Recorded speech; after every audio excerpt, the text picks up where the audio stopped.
Hi, I'm Allison Bukowski, and this is the CustomerX Files. I'm delighted to bring my years of marketing experience to the amazing community that supported me throughout my career. My passion has always been elevating the customer to the focal point of all marketing initiatives, and I'm proud to now lead a marketing organization with a truly customer-led approach. Each episode, I'm joined by an incredible thought leader within the marketing industry, generous enough to share their insights, knowledge, and experience with all of us. Brought to you by the PeerSpot Network, nothing is off limits. And just as our industry continues to evolve, so will this podcast. We will feature guests in live Q&A sessions, panel discussions, and more. So let's get started.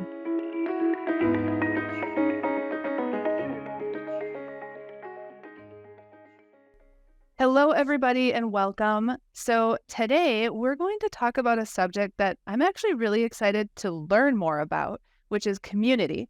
And for a long time, customer advocacy and community, they were kind of viewed as separate entities within marketing. But more recently, they've definitely become entwined, rightfully so, because like so many things related to customer marketing and the customer experience, these things are just better together and they really complement each other. And admittedly, I'm not even close to an expert on the subject of community, but that's why I have friends in high places. And I have a couple of community aficionados on today's episode, Jenna Feldman and Mary Green, who likely need no introduction because they've brought so much to this community, but then also bringing the topic of community to the limelight. But of course, I will do an introduction and then we'll get into it because this is a really meaty topic. So Jenna Feldman, she is the Customer Advocacy Marketing Manager at AlphaSense.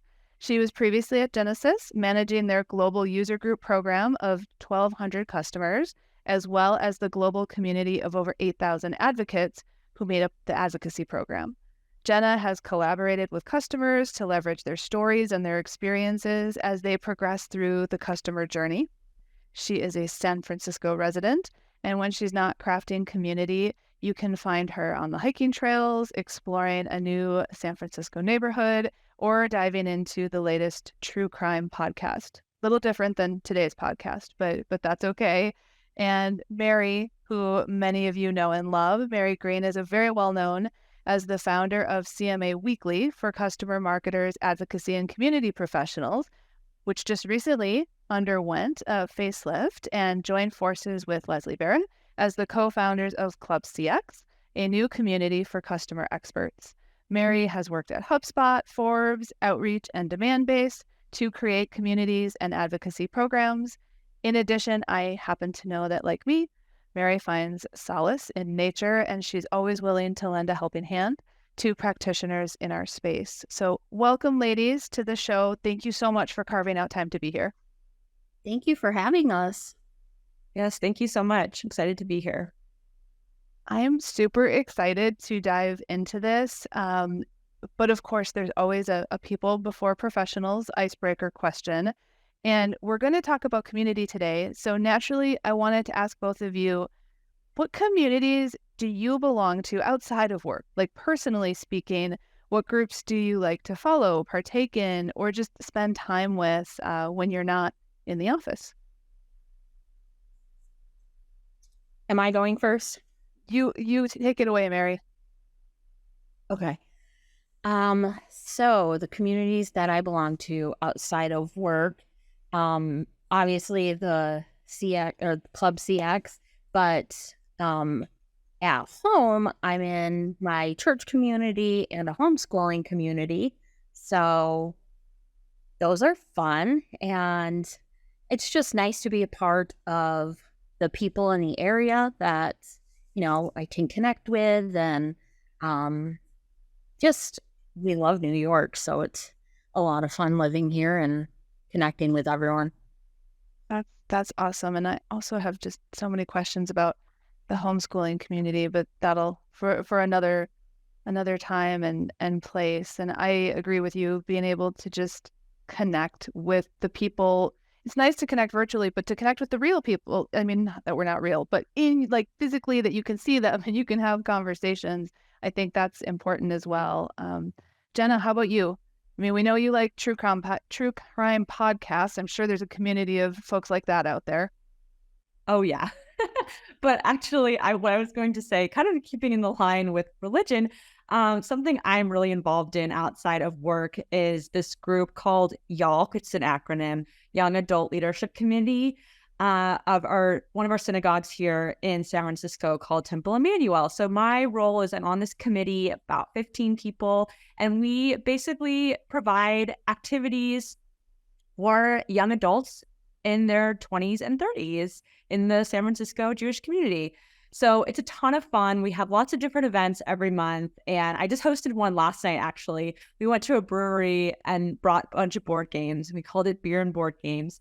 And it was super fun. And it's just a great way for people to meet each other and network and just have fun. So that's something that takes up a lot of my time for sure.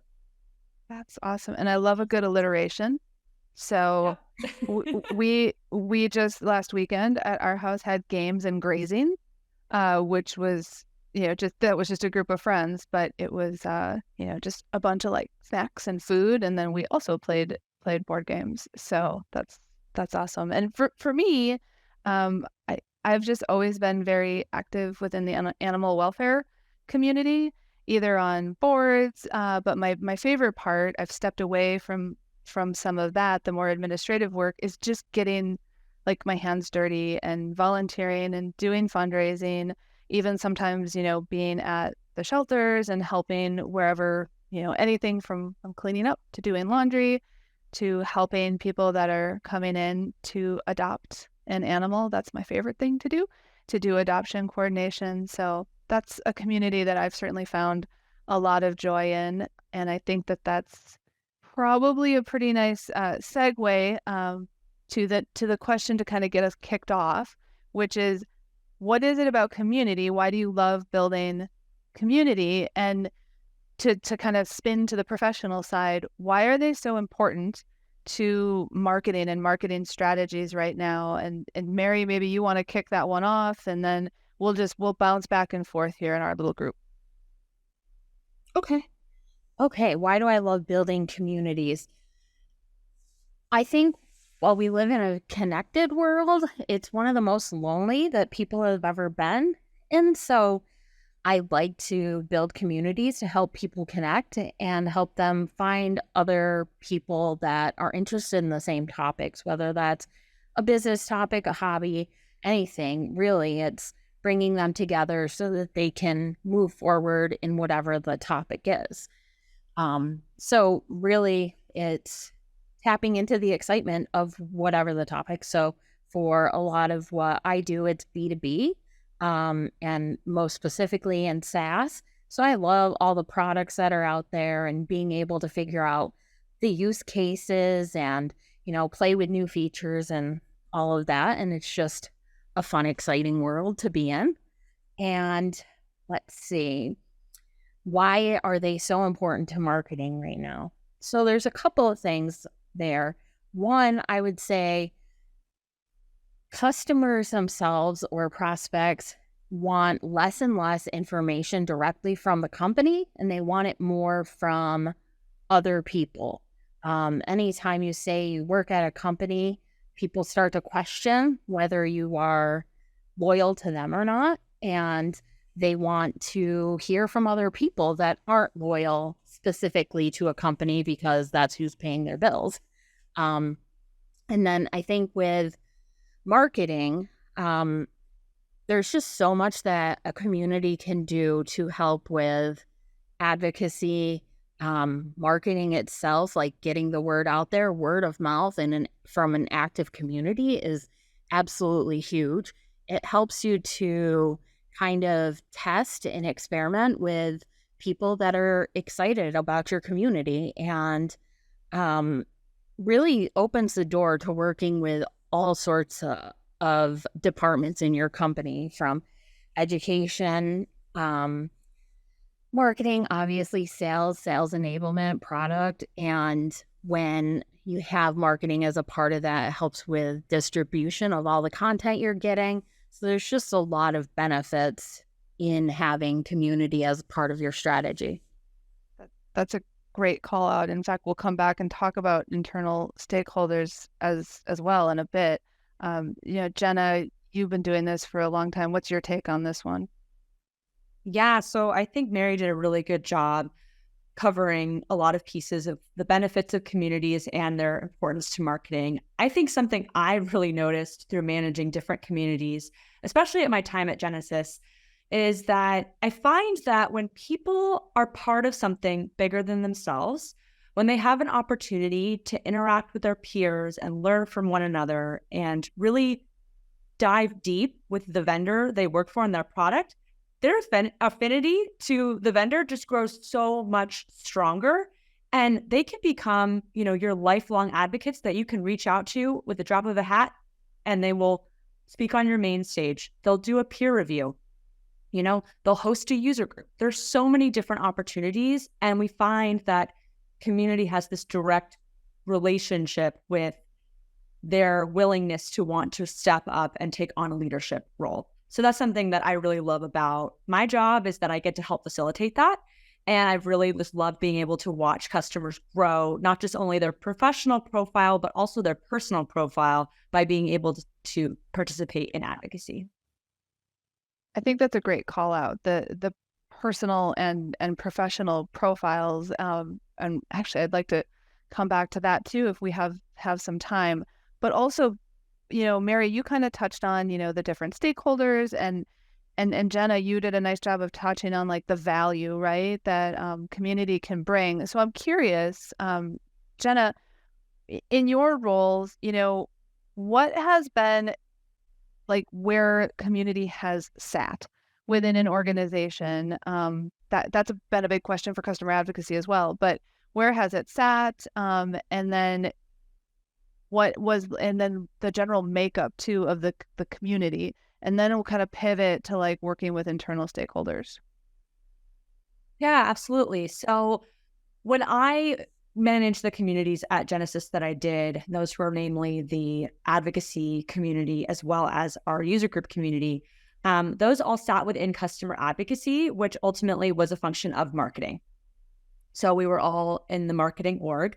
Just to kind of dive into our user group community, we had about 1,200 plus customers globally. This was a big commitment to us at Genesis, was to be able to provide a global platform for our customers to be able to network, share best practices, and also provide their feedback in a way that can be leveraged to help improve the product roadmap.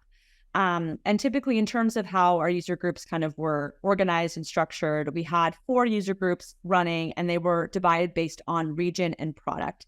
And we were really, really set on making sure that we were opening the user groups to anyone who wanted to join. Typically, we would see a lot of mid-management to user level individuals who would join the meetings, but we also got a lot of VP and above level folks as well, which was a really, really nice way to kind of bridge any gaps in personas and really get people to learn from each other at all different job levels. So that's just a little bit about how I've kind of come to get into user groups and how our user groups were structured. Nice. And Mary, how about you, as far as where you've sat in your different roles within community? And then also the second part of that question, like deciding what's the makeup, inclusive, exclusive, et cetera, for community. Yeah. So a lot of times with the companies I've been with, it's been sitting in marketing because they've wanted to use it to, increase leads, increase content, and all of that. I have been on customer success teams as well. And even recently, there's a company that is hiring, and they're looking for someone to run community from their customer education team, which I think is really exciting and different. But I think it kind of shifts the different goals that you would have and really puts the focus on what the customers need. So I'm excited to see what they do with that. As far as the makeup, whether it's customers and prospects or whoever, most of the time, well, I guess not even most of the time. So with demand base, it was just customers. With outreach, we had a customer only community and we had an industry community for Sales Hacker. Um, I think it depends on what your goals are. I like to have a customer community if your focus is on bringing your customers together, which is a huge aspect of what B2B SaaS customers want right now. They want to be able to talk to each other. They want to share their stories. If that's the focus, really helping them be more successful in their roles with your software, then you should definitely go with customers.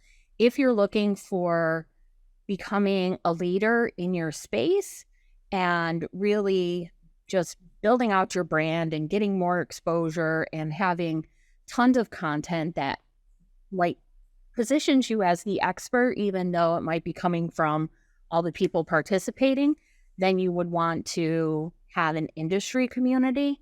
And then based on what Jenna was saying about the user groups, like how you look at community is different for everyone. I mean, for me, it's often about like having a discussion place where all of these people can come together online, but you can look at a small town as a community. You can look at a roundtable program as a community. As long as you're helping them connect and find the resources and opportunities that they're looking for, it really is a community. That's a great point, and it also is a nice segue into one of the questions I was going to ask. I think you've just answered it very well as far as, what's the most important element for buy-in. And Mary, I agree, you hit the nail on the head with what's the goal and what are you trying to achieve. Jenna, I would love your take on that as well. What is it that's the most important and successful way to decide about building a community and what it looks like? Yeah, I think for what I've experienced is it's really important to not only have internal buy-in, but also external buy-in when you're looking to build a community. Ultimately, these programs are for the customers. So if you don't have customer buy-in or interest in them, you're not going to get very good adoption. And so I think that was something that we really looked at when trying to build up our user groups is what do the customers want? How do they want them to be structured? What's most beneficial to them? And I think that is something that is really important when thinking about building your community, is the external voice. But also in terms, internally, we also needed product management buy-in. That was our biggest stakeholder because those are the people who can ultimately do something with the feedback. So we need to be able to look at our internal stakeholders and see what they also want to hear from customers and make sure they are willing and committed to join the meetings and be present and actually action on the feedback that is received throughout the meetings. So I think once you have those two elements kind of fleshed out, then you'll be well on your way to formulate a really active and engaged community. I agree, and it goes along with the same way that I approach customer advocacy programs, is that you need the internal and the external buy-in, and it needs to align to goals internally, and then externally it needs to be what people want.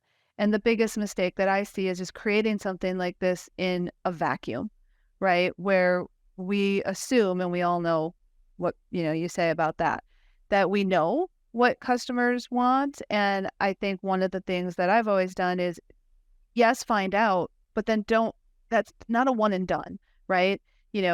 Customers are people, and what they want out of something is going to evolve and change. So I think that the same is true, with community, to make sure you keep that finger on the pulse. Thankfully, a community is a nice way to get that feedback and to even be able to be a lot more agile and do things real time.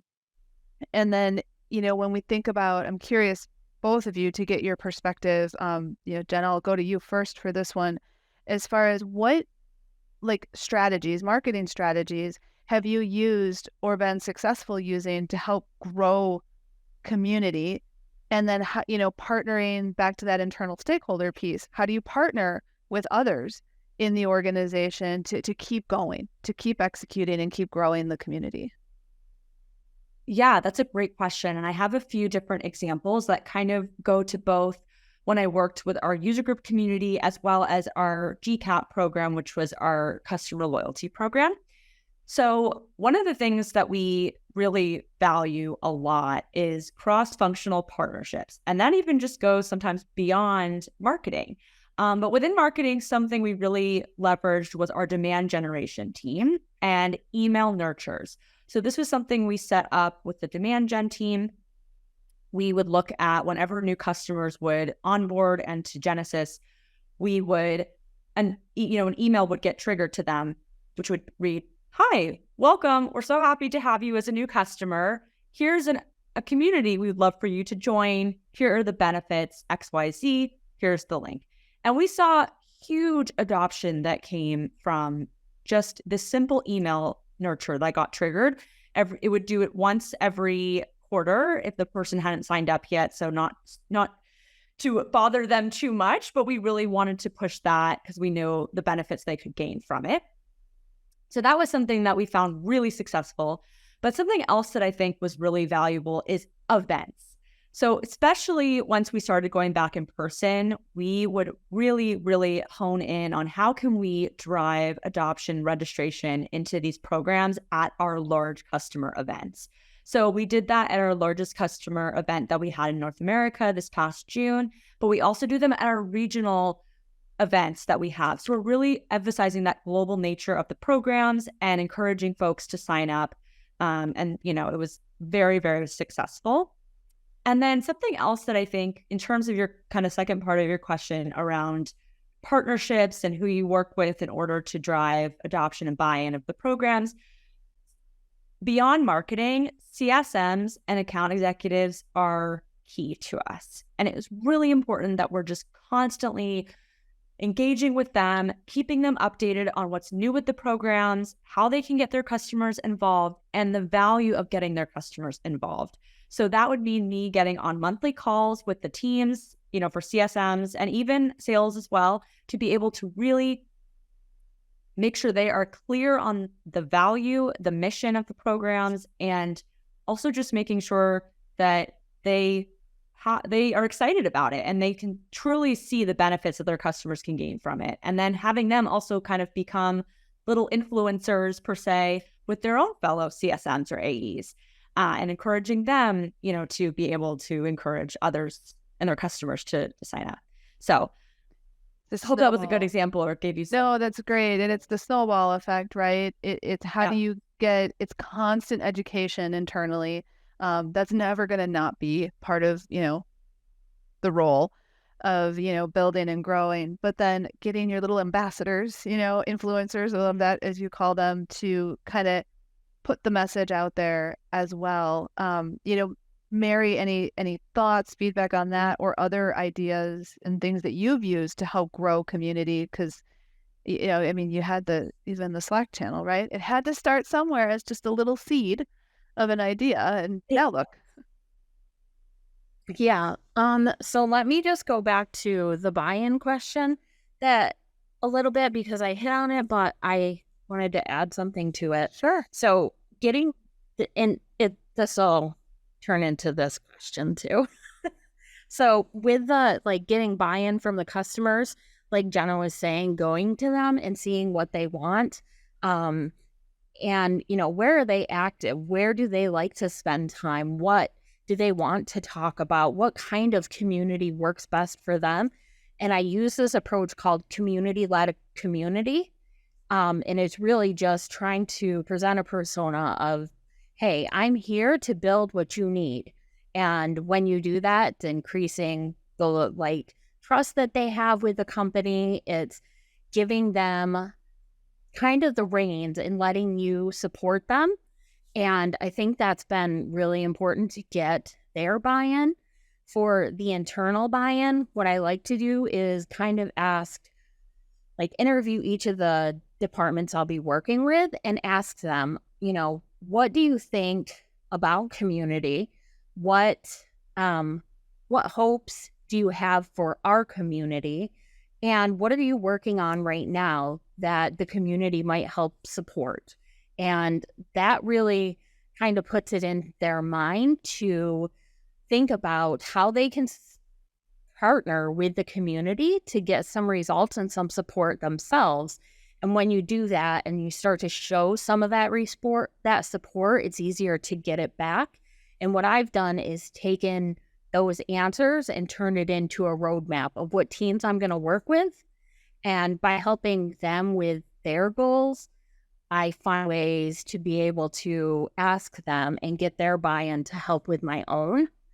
And I think that's where it kind of helps with the strategies that we're talking about for growing the community. So with community, you always have to have new blood. So if it's just your customers, then you're going to be trying to market more to the customers through all of the assets that you already have in place.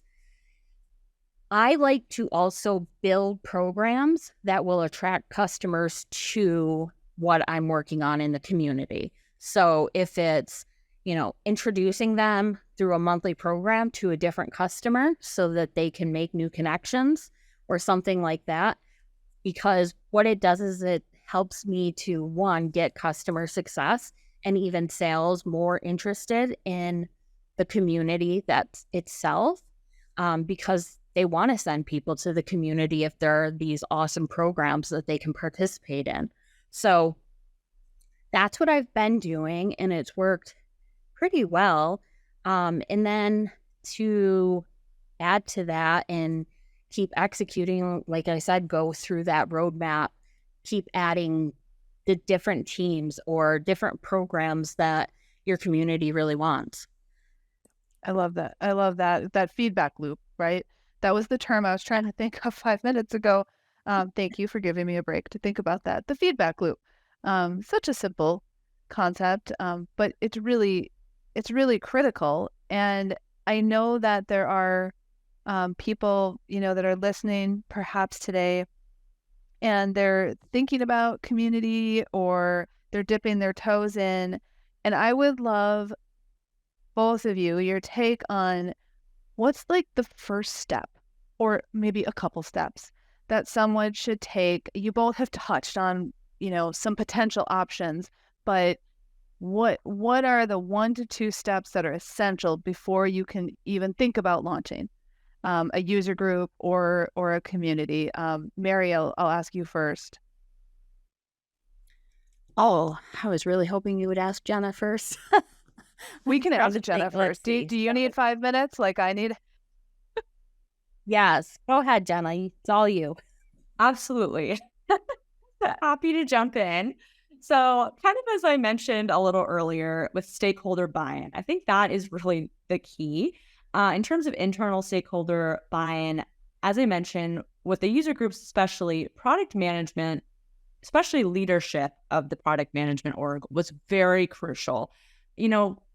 We need to make sure that we're going to host these meetings and that product management actually wants to not only attend the meetings and sit in on the meetings, but actually has a vested interest in the feedback that we get from the customers during the meetings, and that they're able to make change with that. And we've been very lucky and have had great product management support throughout our time with our user groups. And these individuals are just so interested in the customer's feedback, and they want to directly follow up with the customers also after the meeting to make sure their questions are answered and that everything is going well with their experience with the product, which we have just really appreciated and loved. So that I think is very important as well. And then also kind of, in terms of the external buy-in as well, customers, making sure you understand what they want. And this really goes for both user groups, but also if you're building out a loyalty program or another form of an advocacy program,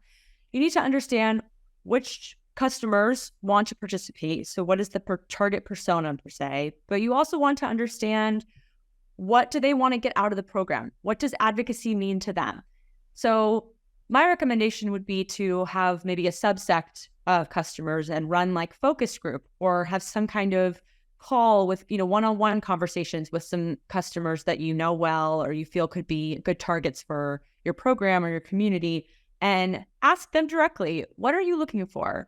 What would make you want to keep coming back and logging into the platform for this loyalty program?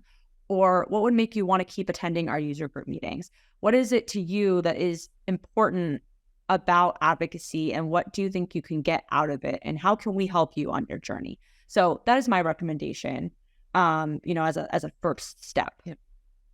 I just want to, like you said, I want to underscore that point about the product team, whether it's product management or product marketing. I think sometimes there's this misconception that community and customer advocacy and even customer marketing, right? We support each other, meaning marketing, if that's where you're sitting, or sales. When actually community, that product, like they have so much that they can take away from it. And sometimes they don't even realize it. So to have those conversations and have those light bulbs, go off is huge. And I've seen it, and it's magical when it happens. So I'm doubling down on that. And I agree with you. That's a great place to start. Mary, how about you? We've bought a little time. Yes, we have. So with the first step, I want to say is customers, ask them what they want. I have been in the position where I was asked to launch a user group program when the customers did not want one. So you have to make sure that it's something they want, exactly like Jenna said. Once you know that your customers want to move in that direction, I like to experiment and test a little bit with seeing that they'll show up for different events or different virtual events and helping them to connect. And when I do that, I can also take some data from that to share, to bring back to my teams and be like, look at, this is what we're doing. This is how the customers have already responded. And this is how this can grow and why it's so important.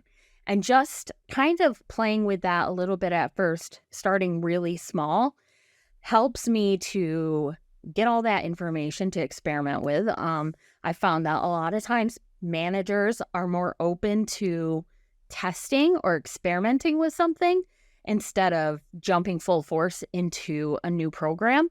But it also kind of shows each of the teams that you want to work with what they could get out of this. And something I forgot to say earlier, like these internal relationships are super important, as we've already talked about. But I say I need to have my internal community to support my external community, and then bring that back and forth, that value, to really drive home that idea of how relationships are so important to getting to a point where you have value in your community. I love that. I need my internal to be able to go external. And you touched on, collection and data collection throughout. And I think that that's something Mary, I've started to say that now to folks, like, don't underestimate what you're doing. And I'm going to segue into the question that, of course, everybody asks now about measurement and measuring the impact. And I think what you're saying, I love when qualitative and quantitative come together. So I'll let you two duke it out. Who wants to go first for this one? But so how do you measure it? How do you measure the impact of community? You want to go first, Jen? Sure. I'm happy to take this one first as well. So that's a really great question. I think there's a lot of different ways in which you can measure the success of a program or the impact. And a lot of people think about, what I find is that a lot of people put a lot of value on numbers, but in terms of people who are joining the programs. And I think in terms of people who are joining the communities, that's always important. We always want more people. It's important for us to expand our footprint, etc. But to me, I think engagement is really what is key. We don't want people just signing up for the program and not actually doing anything. It's more important to us that people are signing up, but then they're actually getting engaged. And it's really cool to us that when we can see a newer customer, let's just say, join the user group community. And then after, a month or so, they start to join the meetings. And then maybe give it another month and they finally come on camera. And then they start to actually participate through the chat or ask a question live. And then give it 6 months and they're saying, hey, I would love to help host a meeting actually, if, that's available. And we cheer and we're so excited. And that's just a great way to show that, again, this is an example that they signed up for this program, but then they're actually engaging and continuing to show up to the meetings and be involved. And that is how we call them, it's becoming sticky. As your customer, you become sticky. We can get you to do other things. And that's, I think, the secret sauce of advocacy, is being able to get your customers to be sticky. Another, metric we definitely use a lot is pipeline influenced. And that's something we started to really, we were really looking into how can we demonstrate the financial impact of our user groups or our GCAP program per se, in terms of what I did with Genesis, and looking at what, how is being part of these programs, how is that actually driving revenue? We always actually had this stat that we love to share that was, customers who were part of our GCAP program on average spent 4.1 times more with Genesis in their lifetime than non-GCAP members. And that was a really great way to show that, how advocacy plays a role in actually moving the needle. And it's something that we definitely are going to be, looking for going forward. Absolutely. And I like that. It's qualitative, it's quantitative, but it's how, when the two come together. I always say, when the numbers meet the narrative, I think that's the magic when that happens. How about for you, Mary, as far as the impact and being able to measure that? Yeah, I would say very similar to what Jenna was saying, the impact of, what you're doing. A lot of people like to hear that, oh, we have X many members, we have this many people posting this month and things like that. And I think for a board that doesn't fully understand community, they might like to hear things like that. So we do measure those vanity metrics. But it is that engagement. Tyler Johnson, I think he's at Nectar, talks about the escalation of commitment with your advocacy members. And I just love the way that sounds, because it sounds like what Jenna was just talking about, like getting them more invested in what you're doing. But being able to bring those numbers back to, whether it's your manager, or even higher up, helps. But I like to go even further, at least from my point of view, than that, because I want to look at what my community is doing beyond just my department. I want to know, I'm going back to those people that I've talked to in different departments and saying, what is the value of this for you? How much do we save, or what would we spend to have somebody come be a speaker for an event, or how much would we pay for a blog post, and things like that really help to show that value, even though it might not impact the ROI overall of your community. And, it's easier when it's getting people for a reference program that really impacts sales, obviously, but when you can get all those other numbers and bring them together, that helps a lot. Leslie Barrett did like a course on ROI, and she goes through talking to the sales team and saying, what percentage of your sales and the monetary value of it would come, or do you feel like came from the reference program? And actually putting that number on there really helps to be able to take it internally and say, this is what we've done. Yeah, so I think outside the box. And I like that. And I jot down all kinds of notes when we do these and we're having conversations, because like I said, I learn a ton. And one of the things that I've started doing, and you just reminded me of that, Mary, is you have to have that. And Jenna, you brought it up, and like, that's brilliant when you can say like the revenue and the impact that it has on revenue. But I've really started to also try to push and nudge a little bit on what I'm doing, though.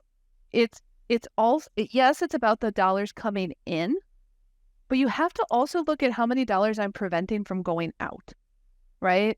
And Mary, you touched on that. So some of those things that speakers, at events, or, there's a list of things that I've started to put together where they're cost savings. And I mean, honestly, if you otherwise, that is really money that is staying. It's, even though it's not coming in, but it's staying put.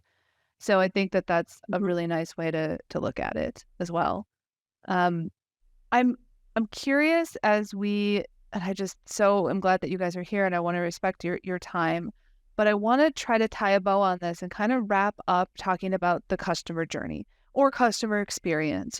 Those are some fun buzz terms that are being tossed around a lot, but I'm actually very excited that those are being used right now because I think we're finally remember when like customer centric and like holistic customer experience, those were big ones used like 5 years ago.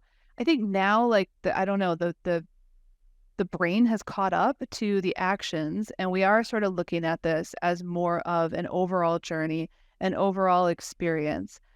Jenna, you and Mary, you've both touched on elements of it, but to put it a little more succinctly, how do you feel community is tied directly to that customer journey or that customer experience? And then how have you ensured that you have a seat at the table to make sure that it stays part of that? And Jen, I'm going to go to you on this one to start. Sure. So I think something that is really important when looking at the customer journey is looking at how you can, implement community at all the different steps that go throughout the customer journey. And every vendor is different. Every company is different. They have different, stages or how they define each stage per se of the customer journey. I think we as a team with customer advocacy have looked a lot at what are those key points throughout the journey that we want to make sure we are implementing our programs in. So, for example, thinking about the different stages of the journey. For example, go live. Once the customer is finally ready to actually go live with our product, how could we make that a special moment, and how can we implement community through that? And that's where we were able to do go live celebrations and actually would send, swag or merchandise or items to the customer company, and they could have a little party. And the customers love it. And it's something that, that's when we can kind of say, well, we love that you had fun here. The fun keeps going if you join our advocacy program or our reference program. You kind of get their feet wet a little bit.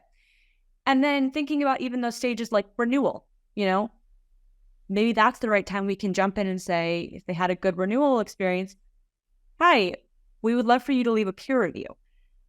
So looking at the different stages of the customer journey and how we can implement each of our programs at different stages. So it's a real holistic picture. So you're not just finding one stage within the journey to hit on, but that it's really an ongoing process. And there's really always somewhere that you can implement advocacy and community.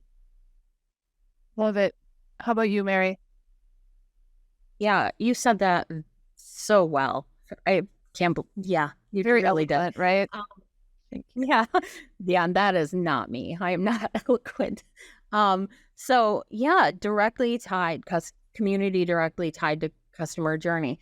I find it a little funny because I have people that will come into the community and ask, do you have anything on life cycle or experience or customer journey? And I'm just like, you have to do customer journey as part of community. You have to look at where they are, what they go through as a customer, and what all of those touch points are so that you know what their needs are, what programs you can create, what is important to other teams as far as metrics and things like that.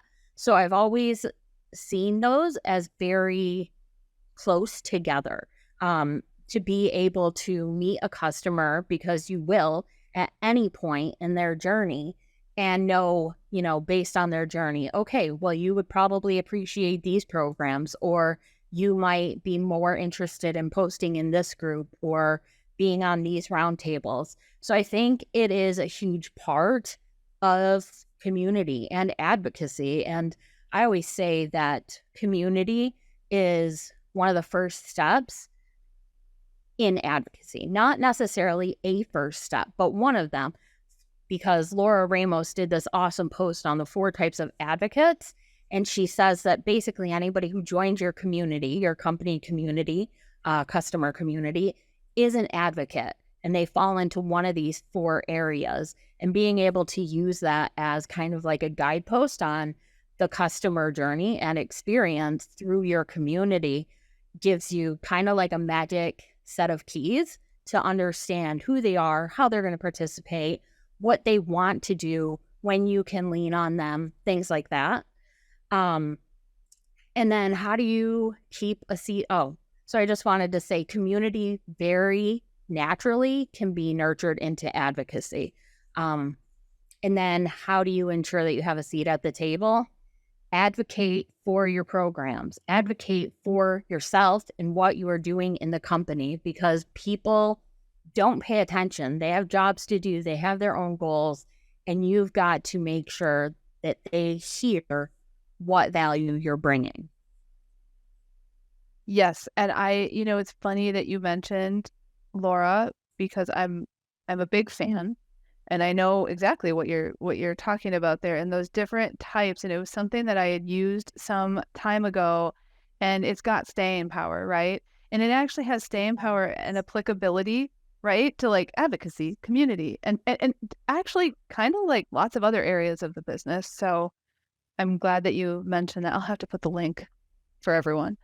To It's Laura. my secret to doing really good advocacy programs. And like start out by asking how they want to participate. And I make a little poll just based on the 4 types that she talks about and keep track of that data. Now I know who to go to help me populate the community with content, to get reviews, all of that. It's a great post.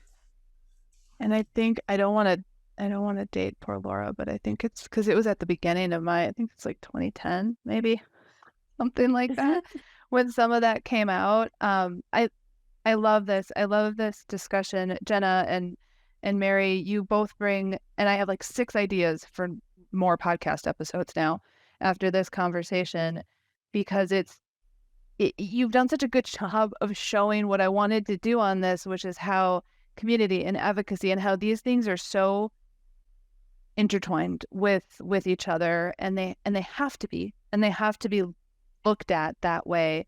One of the things that, do you guys remember when there was the big debate, and I remember speaking on this topic, like customer marketing versus customer advocacy? Do you remember that? It's not that old, just like a few years ago, when there was a lot of like semantics, like, are they the same thing?